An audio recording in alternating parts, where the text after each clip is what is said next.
নেদারল্যান্ডসের এক স্পিনারের বল সামনে এসে সুইপ খেলার চেষ্টা অধিনায়ক স্কট এডওয়ার্ডসের, কিন্তু হয়েছেন ব্যর্থ। ম্যাচ হলে নিশ্চিতভাবেই হতো লেগ বিফোর উইকেটের আবেদন। অধিনায়কও যেন হাসি মুখেই মেনে নিলেন নিজের ব্যর্থতাও।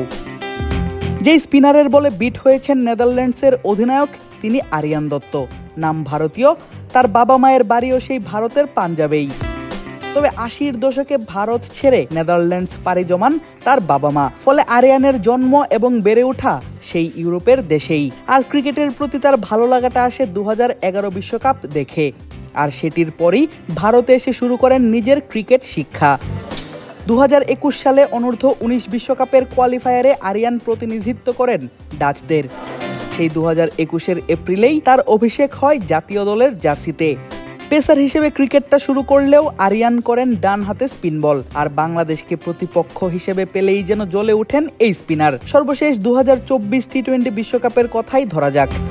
সেবার গ্রুপ ডি এর ম্যাচে বাংলাদেশ মুখোমুখি হয় নেদারল্যান্ডসের। প্রথমে ব্যাট করে টাইগাররা করে ১৫৯ রান, কিন্তু সেই ম্যাচে মাত্র ১ রান করেই সাজঘরে ফিরেছিলেন ওপেনার নাজমুল শান্ত।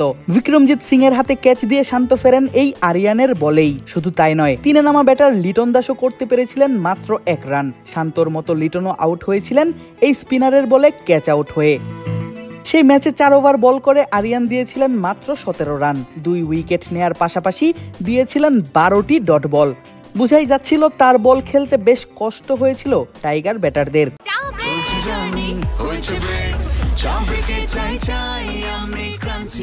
যে কোনো চা ব্রেকে বিস ক্লাব ড্রাই কেক, চায়ের সাথে আয়েশ।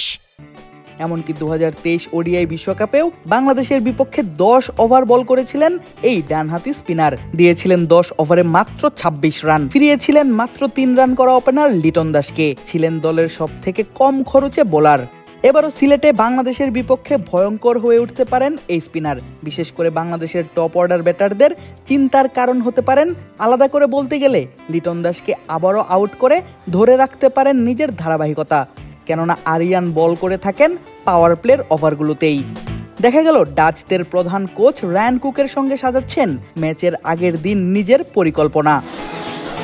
অবশ্য স্পিনারদের উপরে যে বিশেষ ভরসা রাখছেন অধিনায়ক স্কট এডওয়ার্ডস, তা বুঝে গিয়েছিল তার কথাতেই। আমি আসলে এখনো উইকেট দেখিনি। আমি মনে করি আমরা হয়তো আজকে একটু পরে বা আগামীকাল গিয়ে দেখবো, কিন্তু সব রিপোর্ট অনুযায়ী শুনেছি যে এটা সিলেটে ভালোভাবে ব্যবহার করা যাবে। তাই আমি মনে করি আমরা নিচু বাউন্স এবং টার্নিং উইকেটের জন্য প্রস্তুতি নিচ্ছি। এবার দেখার পালা ২ বিশ্বকাপে বাংলাদেশের বিপক্ষে দুর্দান্ত বোলিং করা এই স্পিনার কেমন করেন বাংলাদেশের মাটিতে সিলেটের মতো স্পোর্টিং উইকেটে। আদিব আশরাফ, ক্রিক ফ্রেঞ্জি।